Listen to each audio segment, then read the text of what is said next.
तीन खूबसूरत गाय रहती थी। तीनों आपस में पक्की सहेलियां थीं। तीनों ने एक दूसरे को अपनी बहनें बनाकर रखा था। एक गाय का नाम सोनी था, दूसरी दीपा तो तीसरी का भूरी था।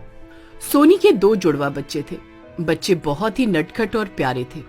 भूरी और दीपा भी उन दोनों बच्चों से बहुत प्यार करती थी, क्योंकि वो बच्चों की मौसियां लगती थी।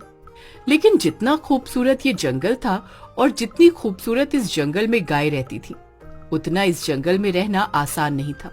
इस जंगल में कदम फूंक फूंक कर रखना पड़ता था, क्योंकि यहाँ पर एक खूंखार शेर रहता था, जो हर समय अपने शिकार की तलाश में रहता था। एक दिन की बात है, सोनी के बच्चे खेलते खेलते दूर निकल जाते हैं। अरे अरे, मेरे दोनों बच्चे कहाँ गए? दीपा, भूरी, तुम दोनों ने बच्चों को कहीं देखा क्या? ना जाने दोनों कहाँ चले गए होंगे, मुझे कहीं भी नहीं दिख रहे। सोनी, तुम चिंता ना करो, हम सब मिलकर बच्चों को ढूंढते हैं। बस इतना है, उस खूंखार शेर की नजर बच्चों पर ना पड़े।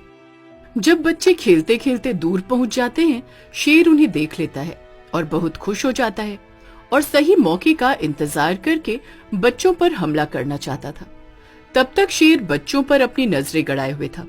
मौका पाते ही शेर एक बच्चे पर झपट पड़ता है और उसकी गर्दन को दबोच लेता है और दूर जाकर बच्चे को एक ही निवाले में निगल जाता है। दूसरा बच्चा शेर को देखकर घबराकर पेड़ के पीछे छुप जाता है और बहुत सहम जाता है। बड़ा ही मजा आया इस नन्हे बच्चे को खाकर, लेकिन मेरा तो पेट ही नहीं भरा। वो दूसरा बच्चा कहाँ गया? अब उसको खाकर ही मेरी भूख मिटेगी। शेर का एक बच्चे को खाकर पेट नहीं भरा था, अब वो दूसरे बच्चे को भी खाना चाहता था। इससे पहले कि शेर दूसरे बच्चे को भी खा जाता, बच्चा बड़ी मुश्किल से भागता हुआ अपनी माँ के पास आ पहुँचता है। ओ मेरे बच्चे, कहाँ गए थे तुम? और तुम्हारा भाई कहाँ है? माँ, हम दोनों भाई खेलते खेलते दूर चले गए थे।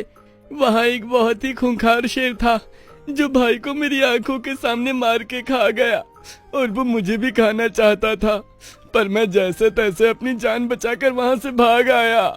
नहीं, मेरे बच्चे के साथ ऐसा नहीं हो सकता। मैं उस शेर को छोड़ूंगी नहीं। सोनी अपने बच्चे के लिए बहुत रोती तड़पती है।